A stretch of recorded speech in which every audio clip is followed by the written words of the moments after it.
మోడీ గారి దగ్గర నుంచి రేవంత్ రెడ్డి గారి దగ్గర దాకా అందరూ చెప్తుంది ఏమిటనంటే దేశం బాగా అభివృద్ధి అవుతుంది. మోడీ గారు అయితే ప్రపంచంలో అందరూ మన వైపు చూస్తున్నారు అని ఇప్పటిదాకా 100 సార్లు విదేశీ పర్యటన చేసి చాలా ప్రసంగాలు చేస్తా ఉన్నారు. ఇక మన రేవంత్ రెడ్డి గారు ఈ జిల్లా వాసి, ఈ జిల్లా నుంచి ముఖ్యమంత్రిగా గెలవటం ఉండటం సంతోషమే. కానీ వారనేది ఏమిటనంటే తెలంగాణ రాష్ట్రం దేశంలో ఉన్న రాష్ట్రాల్లో పోటీ పడటం కాదు, సింగపూర్తో పోటీ పడాలి, న్యూయార్క్తో పోటీ పడాలి, అమెరికాతో పోటీ పడాలని రేవంత్ రెడ్డి గారు అంటా ఉన్నారు. కరెక్టే, దేశం అభివృద్ధి చెందుతున్న మాట. రోడ్లు వస్తున్నాయి, పార్కులు వస్తున్నాయి, విమానాశ్రయాలు వస్తున్నాయి, ఆహార ధాన్యాలు కూడా ఎప్పుడూ లేనంతగా 33 కోట్ల మెట్రిక్ టన్నుల ఆహార ధాన్యాలకు కూడా మనం చేరుకున్నాం. 40 కోట్ల సాగు భూములు కూడా భారతదేశంలో ఉన్నాయి. తెలంగాణలో కూడా చాలా అభివృద్ధి జరుగుతూ ఉంది. ఇప్పుడు ప్రశ్న ఏమిటనంటే పంటలు పండించే వ్యవసాయ కార్మికులు, రైతులు, కౌలుదారులు మన పరిస్థితి ఎలా ఉంది? భూములు ఎవరి చేతుల్లో ఉన్నాయి? ఉపాధి ఎలా ఉంది? కౌలు ఎలా ఉంది? లేకపోతే మన చదువు ఎలా ఉంది? మన ఆరోగ్యం ఎలా ఉంది? ఈ విషయాలన్నీ చూస్తే 70-80 సంవత్సరాల స్వాతంత్రం తర్వాత కూడా 100కి 60 నుంచి 70% దాకా దళితుల దగ్గర, గిరిజనుల దగ్గర, బలహీన వర్గాల దగ్గర భూములు లేవు. మరి ఈ భూములన్నీ ఎవరి దగ్గర ఉన్నాయి? చాలా మంది అనుకుంటారు ఊరిక మేము భూమి గురించి మాట్లాడుతుంటే ఇక ఈ ఎర్రజెండా వాళ్ళకు భూమి తప్ప ఇంకేం పట్టదా అని. భూమే పట్టాలి. కారణం ఏమిటి? ఇవాళ మనకు సరుకులు లేక కాదు, కొనుగోలు శక్తి లేక. మహబూబ్ నగర్ మేము ప్రదర్శన చూస్తా ఉంటే ఆ రోడ్ల మీద బట్టల షాప్ లో ఏం పెట్టారు? 2 జతలు కొంటే ఇంకొక జత ఫ్రీ, 1 జత కొంటే ఇంకొక జత ఫ్రీ అని చెప్పారు. అంటే మహబూబ్ నగర్ బట్టల షాపుల్లో బట్టలు ఉన్నాయి, కారుల షాపుల్లో కార్లు ఉన్నాయి, బైకుల షాపుల్లో బైకులు ఉన్నాయి. కానీ సమస్య ఏమిటనంటే జనం దగ్గర డబ్బులు లేవు. ఆ డబ్బులు ఎలా వస్తాయి? గ్రామీణ ప్రాంతాల్లో హైదరాబాద్ లో ఉన్నటువంటి వాళ్ళకి మహబూబ్ నగర్ లో భూములు ఉండాలి, ఢిల్లీలో ఉండే వాళ్ళకి మహబూబ్ నగర్ లో భూములు ఉండాలి, బెంగళూరులో ఉండే వాళ్ళకి హైదరాబాద్ లో భూములు ఉండాలి. వాళ్ళ చేతుల్లోనే భూములు, వాళ్ళ చేతుల్లో కంపెనీలు ఉండాలి, వాళ్ళ చేతుల్లో స్కూళ్ళు ఉండాలి, వాళ్ళ చేతుల్లోనే కాలేజీ ఉండాలి, వాళ్ళే వడ్డీ వ్యాపారం చేయాలి, వాళ్ళే ఫెర్టిలైజర్ షాపులు పెట్టాలి, వాళ్ళ పిల్లలే కాంట్రాక్టర్లుగా ఉండాలి. మొత్తం నరకలు. మా పరిస్థితి ఏమిటి? భూములు ఉన్నాయి, వనరులు ఉన్నాయి, పంటలు పండుతున్నాయి, కానీ మా పిల్లలు నిరుద్యోగులుగా ఉన్నారు, ఆకలితో చస్తా ఉన్నాం, వలసలు పోతా ఉన్నాం. అందుకే ఈ మహాసభలో చర్చించేది ఏమిటనంటే కొద్ది మంది దగ్గరే వనరులు ఉండొద్దు. మోడీ గారు చెప్తున్నారు కదా, అదాని అన్నటువంటి ఒక పెద్ద మనిషి మోడీ గారు ముఖ్యమంత్రి ప్రధానమంత్రి కాకముందు 30,000 కోట్ల ఆస్తి. ఇవాళ ఆస్తి అంతా 13 లక్షల కోట్ల ఆస్తి. అదానీ గారికి 13 లక్షల కోట్లు, అంబానీ గారికి 12 లక్షల కోట్లు, టాటాకి 8 లక్షల కోట్లు, బిర్లాల కోట్లు, వీళ్ళందరికీ లక్షల కోట్లు. అయితే ఈ కుటుంబాల దగ్గరే భూములు ఉంటే, ఈ కుటుంబాలే మొత్తం కంట్రోల్ చేస్తా ఉంటే వ్యవసాయ కార్మికుల పరిస్థితి ఏంటి? రైతుల పరిస్థితి ఏంటి? కౌలుదారుల పరిస్థితి ఏంటి? అందుకే నూతన ధనిక వర్గం భారతదేశాన్ని, తెలంగాణని, మీ మహబూబ్ నగర్ కంట్రోల్ చేస్తా ఉంది. ఆ నూతన ధనిక వర్గం దగ్గర ఉన్నటువంటి లక్షలాది భూముల్ని ఎర్ర జెండాల ద్వారా పంచడానికి ఈ మహాసభని మేము ఇక్కడ జరుగుతా ఉన్నాము. సిద్ధమా కాదా? మీరు భూములు పంచుకోవటానికి రెడీగా ఉన్నారా లేదా? ఇదొకటి భూమి. ఈ రెండోది ఏమిటి? ఉపాధి గురించి మనం చెప్తున్నాం. ఒకప్పుడు పాలమూరు లేబర్ గురించి కమ్యూనిస్టు పార్టీల యొక్క ఒత్తిడి వల్ల యూపీఏ ప్రభుత్వం ఉపాధి హామీని తీసుకొని వచ్చింది. మోడీ గారు వచ్చిన దగ్గర నుంచి ఎట్లా చేయాలని ఆలోచిస్తూ ఉపాధి హామీని చంపటానికి రకరకాల ప్రయత్నాలు చేస్తూ ఉన్నారు. అయినా కుదరలేదు. ఇప్పుడు ఉపాధి హామీని రద్దు చేసి రేపు జూలై 1వ తారీఖు నుంచి జీ పేరుతో కొత్త చట్టం వస్తా ఉంది. 125 రోజులు పనిస్తాడంట ఈ పెద్ద మనిషి. నువ్వు కేటాయించిన బడ్జెట్ ఎంత? ఇంతకు ముందు మహాత్మా గాంధీ ఉపాధి హామీ చట్టంలో మనం పని అడిగితే ప్రభుత్వం పని ఇవ్వాలా, కానీ ఇప్పుడు అది కాదంట. వారు పనిస్తే మనం పని చేయాలంట. 60 రోజులు పని చేయడానికి ఇల్లేదంట. వేతనాలు వాళ్ళు ఇష్టం వచ్చినట్టు నిర్ణయిస్తారంట. అంటే ఉపాధి పోయింది. ఇప్పుడు వచ్చింది ఏమిటంటే ఉపాధి హామీ స్థానంలో, ఉపాధి హామీ గ్యారంటీ స్థానంలో నిరుద్యోగ హామీ గ్యారంటీ వచ్చింది. రేపు జూలై 1వ తారీఖు నుంచి అమలు అవుతుంది. ఉంది. ఇక్కడ చాలా మంది మనం ఉపాధి పనికిపోతున్నాం. కూలిచ్చేది కొలతల ప్రకారం ఇస్తారు. వారు ఏం చెప్తున్నారు, 2 పూట్లు హాజరయ్యాలంట. 7 గంటలప్పుడు హాజరయ్యాలా, 3 గంటలప్పుడు హాజరయ్యాలా. అలాగనే ఫోటో హాజరు కూడా ఆన్లైన్ హాజరు కావాలంట. అంతేకాదు పేషేవులు కావాలంట. ఇదే మన పక్కన ఆంధ్రప్రదేశ్ లో ఉపాధి కూలీలు హాజరుకెళ్తే పని చేస్తున్న ప్రదేశంలో నెట్వర్క్ లేకపోతే రోడ్డు మీదకి వచ్చి నిలబడ్డారు. ఆన్లైన్ లో హాజరేస్తా ఉన్నారు. 7:30 గంటలప్పుడు కంట్రోల్ తప్పిన ఒక లారీ ట్రక్ కూలీల మీద నుంచి పోతే 4 మైళ్ళు అక్కడక్కడే చచ్చిపోయారు. 1 మైల్ హాస్పిటల్లో సరిపోయింది. 5 చనిపోయారు. 5 చనిపోలేదు. 5 చంపింది నరేంద్ర మోడీ, చంద్రబాబు నాయుడు, పవన్ కళ్యాణ్ గారు చంపాడు. ఇప్పుడంట ఆధార్ వేయాలంటే ఏం చెప్తున్నారో జనం. ఆధార్ ఫోటో తీసుకున్నప్పుడు మన మహిళలంట బాగా రావాలని ముఖానికి పౌడర్ వేసుకున్నారంట. కూలికి వెళ్తున్నారు కదా, ఈ ఫోటో తీస్తుంటే వాళ్ళు ఫోటో ఆన్ కావటం లేదంట. ఏంటంటే అప్పుడు ముఖానికి పౌడర్ ఉంది, ఇప్పుడు ముఖానికి పౌడర్ లేదు. ఇది గుర్తించి ముఖానికి పౌడర్ రాసుకొని పోతే ఫోటోలు వస్తున్నాయంట. ఒకళ్ళ మీద ఒకళ్ళు ఎక్కి నిలబెడితే ఆన్లైన్ వస్తుందంట. ఒక అతనంట జుట్టున్నప్పుడు ఆధార్ కార్డు తీసుకున్నాడంట. ఇప్పుడు జుట్టు ఊడిపోయింది, వాడు ఫోటో రావటం లేదు. ఏం చేయాలా? ఎంతకి రాకపోతే పక్కన భార్య ఉంటే భార్య జుట్టుని మీదేసుకుంటే అప్పుడు ఫోటో వచ్చిందంట. ఇంత దరిద్రమా, ఇంత ఉపాధి? నరేంద్ర మోడీ ఏమిటనంటే మీరు మంచిగా ఉండటానికి ఇష్టంగా లేడు. ఉపాధి వచ్చిన తర్వాత కనీస వేతనాలు పెరిగినాయి, ఆత్మగౌరవం పెరిగింది, వలసలు వచ్చినాయి, మనకంటూ ఒక గుర్తింపు వచ్చింది. ఇది గిట్టనటువంటి గ్రామీణ ప్రాంతంలో ఉన్న ఆధిపత్య కులాలు, ధనవంతులు, పెత్తందారులు ఉపాధి హామీని రద్దు చేయాలని ప్రయత్నం చేస్తా ఉన్నారు. మోడీ గారు లొంగాడు, ఉపాధి హామీ రద్దయింది. జూలై 1వ తారీఖు నుంచి కొత్త చట్టం వస్తా ఉంది. ఈ సందర్భంగా జూలై 1వ తారీఖున కొత్త చట్టం వద్దు, పాత చట్టమే కావాలి. 200 రోజులు ఉపాధి ఉండాలి, 700 పంజనాలు ఇవ్వాలని మొత్తం దేశవ్యాప్తంగా పంచాయతీ ఆఫీసుల్ని ముట్టడి చేయబోతా ఉన్నాం జూలై 1వ తారీఖున. మీరు సిద్ధమా కాదు? మనకు పాత చట్టం కావాలా, కొత్త చట్టం కావాలా? పాతది కావాలి, కొత్తది వద్దు. ఇది మన దీని మీద మనం చర్చిస్తా ఉన్నాం.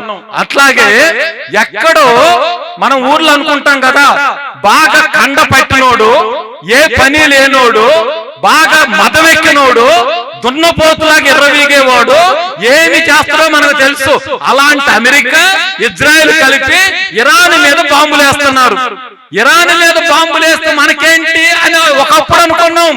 కానీ ఇప్పుడు ఇరాన్ మీద బాంబు మహబూబ్నగర్ జిల్లాలో అమరచింతలో ఉన్న మీ ఇంటి మీద వచ్చి పడింది, నాగరకూరు కర్నూలులో పడింది, నారాయణపేటలో పడింది, మహబూబ్నగర్ లో పడింది, అచ్చంపేటలో పడింది. ఏంటో తెలుసా?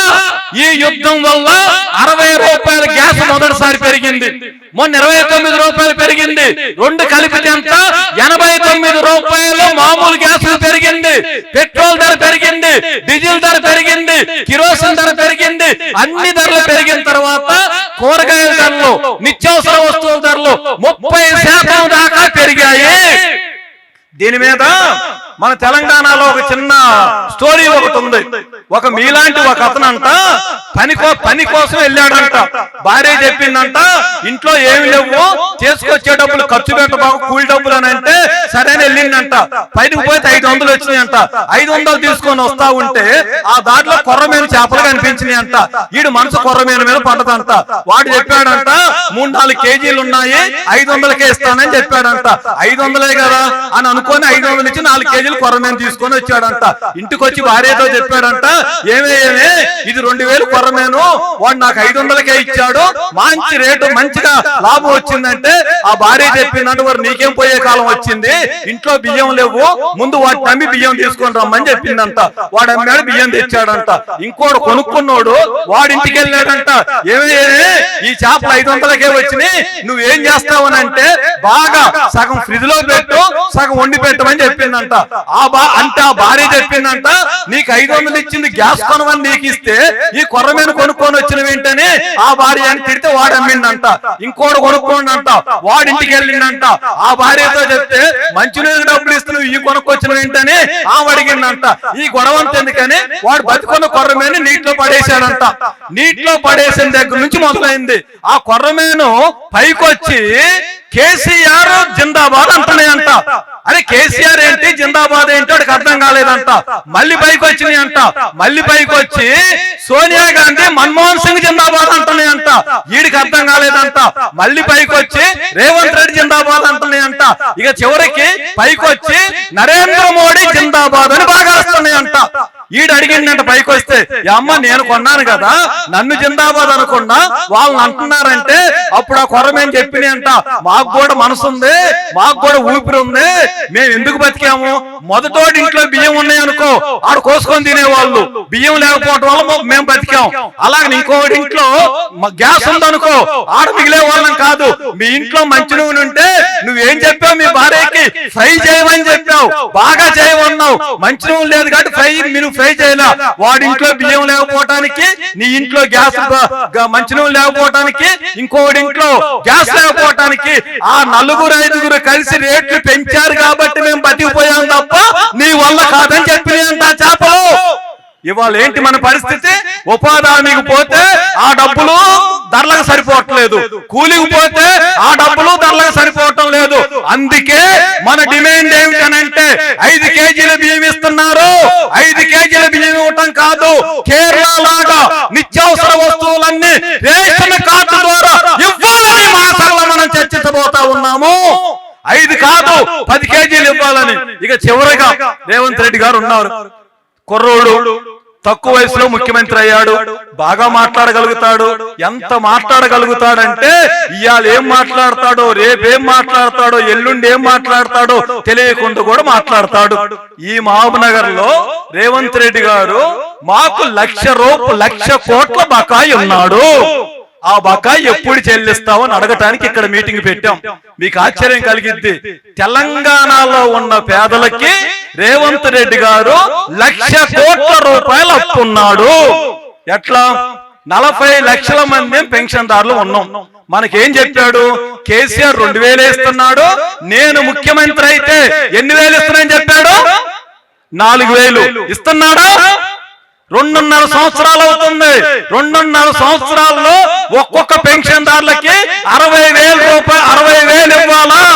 60,000 ఇంటూ 40 లక్షలు 24,000 కోట్లు, 60,000 రూపాయలు మనందరికీ రేవంత్ రెడ్డి బాకీ పడ్డాడా?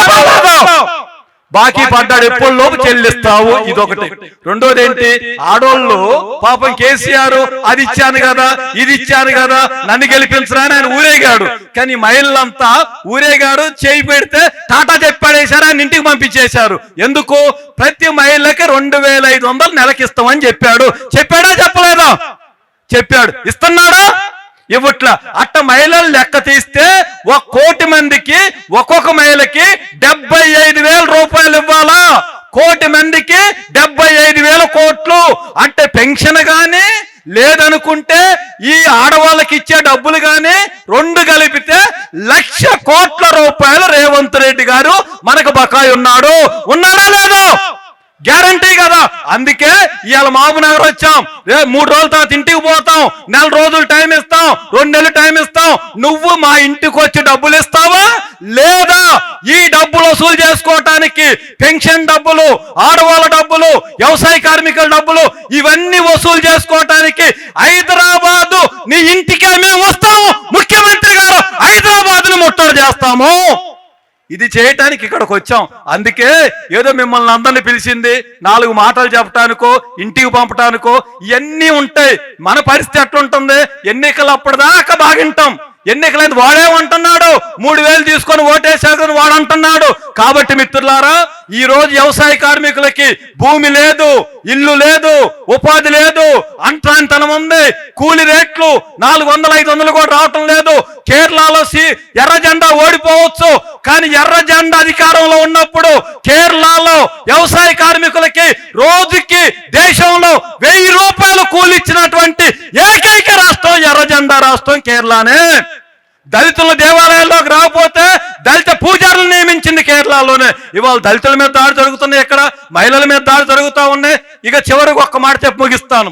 మనం చర్చికి వెళ్తాం, దళితులు చాలా మంది. సుప్రీంకోర్టు జడ్జిమెంట్ ఇచ్చింది ఏంటో తెలుసా?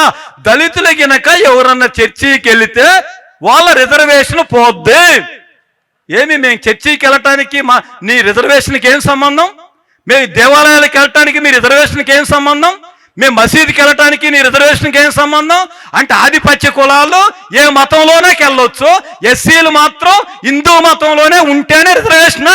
ఇది శుద్ధ తప్పు. పార్లమెంట్ చట్టం చెయ్యాలా?